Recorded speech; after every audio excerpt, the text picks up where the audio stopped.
On Halloween night, a mother vanished from a quiet Tennessee town. Her car left on the roadside, her costume folded neatly inside, and her life swallowed by the darkness. What began as a night of celebration ended in a trail of deceit, betrayal, and murder that would expose the evil hiding behind her own front door. It was Halloween night in the quiet town of Millstone, Tennessee, a place where nothing ever seemed to go wrong. The streets glowed orange from porch lights, and laughter from children in costumes filled the cool autumn air. Pumpkins lined driveways, their carved faces flickering with candlelight. Among the parents guiding their kids from door to door was 44-year-old Karen Swift, a mother of two and a familiar face in the community. She had spent the evening at a neighborhood Halloween party, chatting with friends and watching her children enjoy the night. Karen was dressed in a simple witch costume, her black hat tilted slightly as she smiled for pictures before leaving. Shortly before midnight, she got into her white SUV and began the short drive home. The night was still, the moon veiled behind a thin layer of clouds. She never arrived. The next morning, a passing motorist noticed her vehicle abandoned along a lonely stretch of Highway 78, less than 2 miles from her home. The driver's door was unlocked, one tire was flat, and the keys were still inside. Her phone and purse sat neatly on the passenger seat, untouched. To the untrained eye, it looked like a simple roadside breakdown, but something about the scene felt wrong. Karen was nowhere to be found, and there were no footprints or signs of struggle nearby. The eerie silence around the car carried a weight that unsettled the first officers on scene. Within hours, the news spread through Millstone, turning a festive night into a nightmare. Neighbors who had seen her hours before now stood in disbelief. Halloween had ended in celebration, but by dawn, it had become the start of a mystery that would haunt the town for years. When Karen failed to appear for work the next morning, her colleagues immediately grew concerned. She was known for her punctuality and reliability, and it wasn't like her to miss a shift without notice. Phone calls went unanswered, and messages piled up without a single reply. By noon, her friends contacted the police, fearing something was terribly wrong. Officers were dispatched to her home, where her car was noticeably absent and the house appeared undisturbed. Within hours, investigators received a report of an abandoned white SUV found earlier that morning on Highway 78. It was registered to Karen Swift. When officers arrived at the scene, the vehicle sat quietly on the side of the road, its hazard lights off and one tire deflated. The keys were still in the ignition, her phone and purse untouched on the passenger seat. To anyone passing by, it could have looked like a routine breakdown, but detectives sensed otherwise. The driver's seat was pushed slightly back, not in the position Karen was known to prefer. There were faint smudges on the driver's side door, and traces of mud on the floor mat suggested she might have stepped out briefly before vanishing. A search perimeter was established immediately. Deputies walked through the surrounding fields and wooded areas, calling her name as daylight faded. Bloodhounds were brought in, but the trail ended abruptly a few hundred feet from the car, as though she had disappeared into thin air. That night, the story broke on local news, and the community's sense of safety evaporated. Neighbors locked their doors for the first time in years. Halloween decorations still hung on porches, but their cheerful glow now felt haunting. In Millstone, the disappearance of Karen Swift marked the beginning of fear and the end of innocence. Search efforts began at dawn the following day. Volunteers from across Millstone gathered at the local fire station, bundled in jackets and armed with flashlights, ready to comb through the woods and fields near where Karen's car had been found. Officers coordinated the operation, mapping the area mile by mile. Helicopters circled overhead, and K-9 units followed every scent they could pick up. For days, they scoured the countryside, but each search ended the same way, empty-handed. The community refused to give up.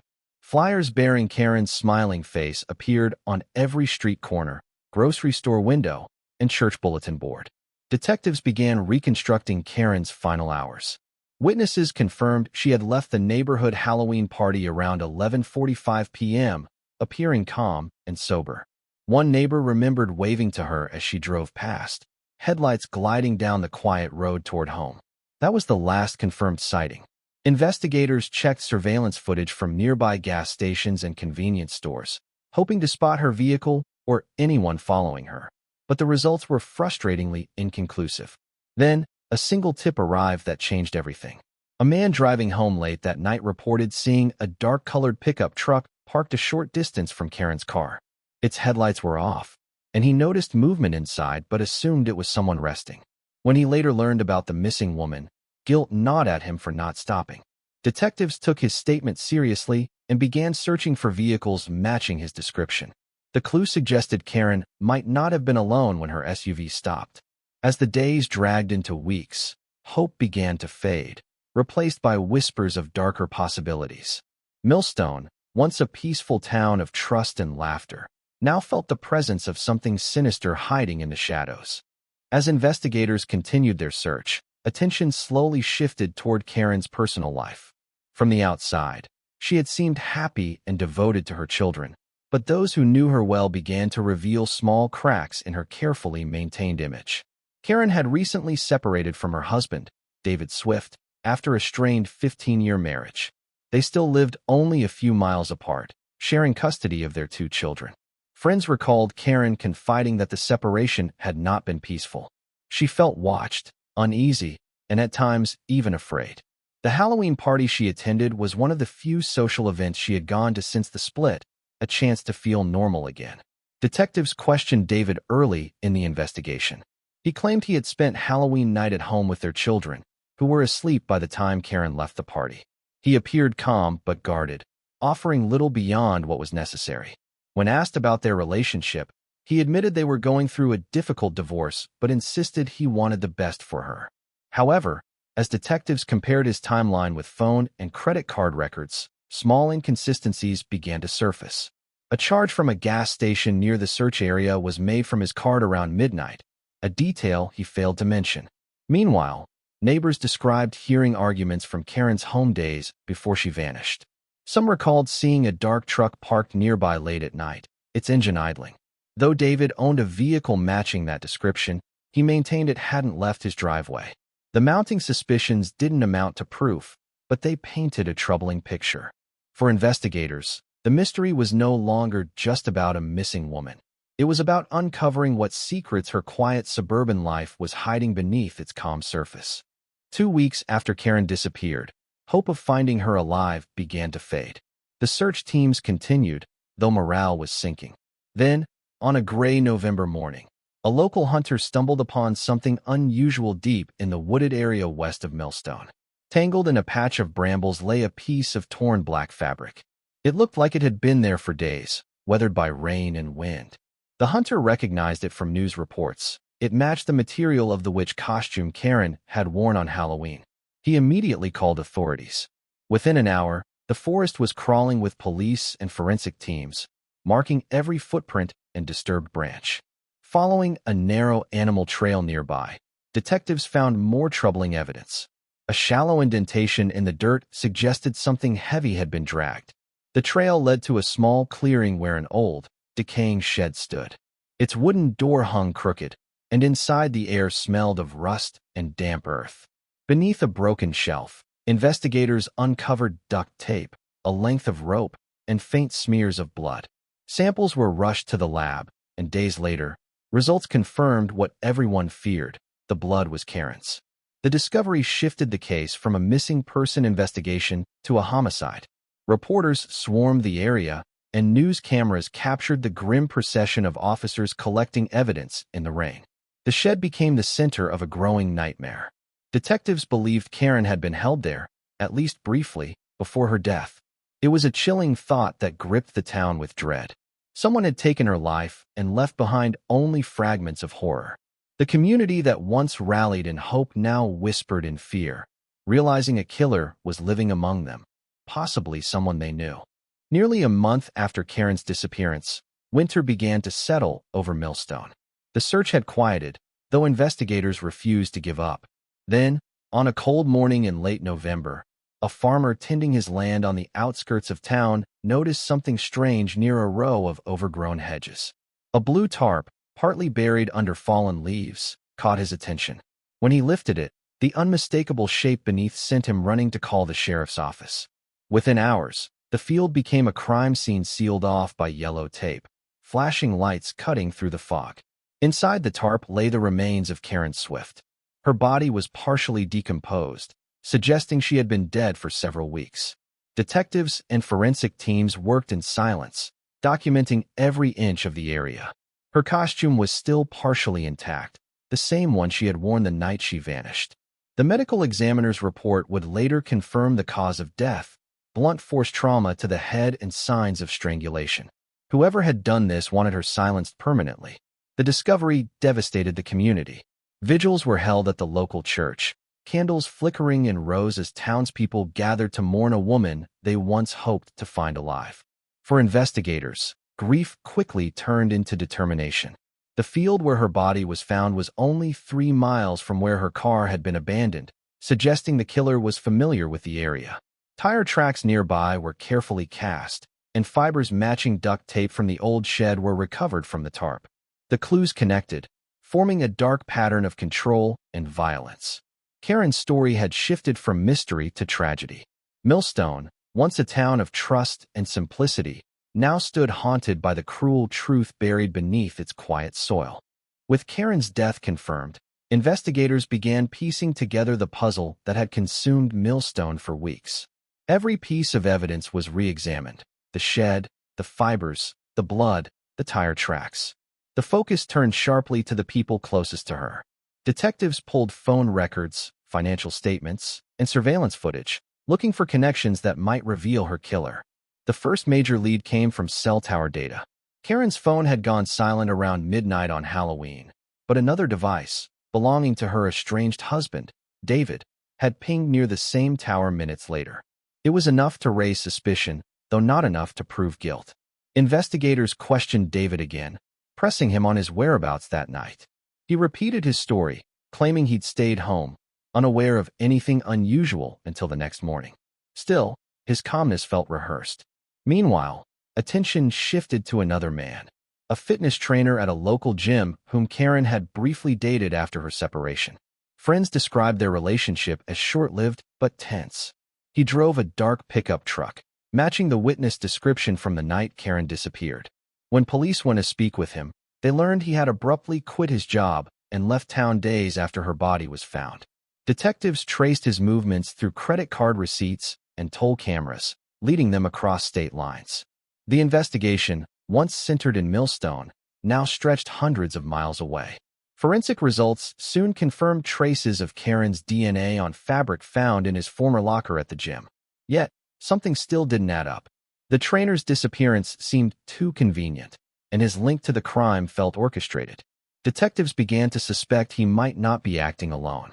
Behind the grief and chaos, a deeper plot was beginning to take shape, one driven by betrayal and cold calculation. After weeks of searching, detectives finally located the missing trainer in a small motel outside Birmingham, Alabama. He was living under a false name, surviving on cash, and avoiding contact with anyone he knew. When officers arrived, he didn't resist. During questioning, he claimed he had nothing to do with Karen's death, insisting he left town because the investigation was ruining his life. Yet, inconsistencies quickly surfaced. His truck, a dark-colored pickup, was parked outside the motel.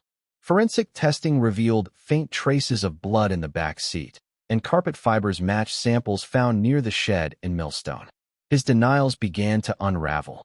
Investigators obtained a warrant to search a storage unit he had rented a week after Karen vanished.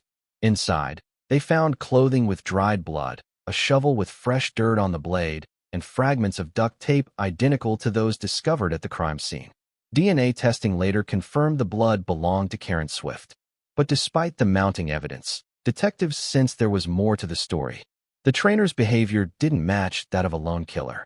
He seemed nervous, frightened, as if he were protecting someone. Security footage from a gas station near the spot where Karen's car was abandoned added another layer of mystery. Just minutes after her SUV appeared on camera, a second vehicle, a white sedan, followed closely behind.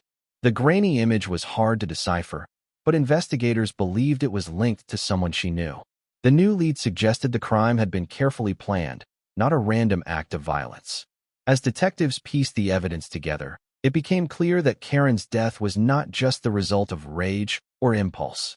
It was a deliberate act, carried out with purpose, precision, and help from another.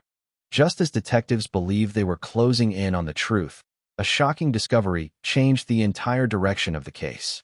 When forensic technicians examined the trainer's phone, they found several deleted text messages that had been recovered through digital forensics. These messages were between him and Karen's estranged husband, David Swift. The tone of the messages was cold and transactional, with vague phrases like, "It has to be done soon," and "make sure it looks clean." The dates lined up perfectly with the days leading up to Halloween night. Detectives realized this was far more than coincidence. It was evidence of conspiracy. When confronted with the messages, the trainer broke. After hours of questioning, he confessed that David had contacted him weeks before Karen's disappearance. He claimed David had offered him money to scare her into dropping the divorce case, which had grown bitter and expensive. According to his confession, the situation spiraled out of control when an argument turned violent. The trainer admitted to striking Karen during a confrontation near her car, panicking when she fell unconscious. He then called David, who allegedly arrived later to help cover up what had happened. Together, they moved her body and staged the scene to look like a random abduction. David Swift was arrested the next morning. When detectives searched his home, they found cash withdrawals matching the payments the trainer mentioned, along with a receipt for the tarp found around Karen's body. The evidence was overwhelming.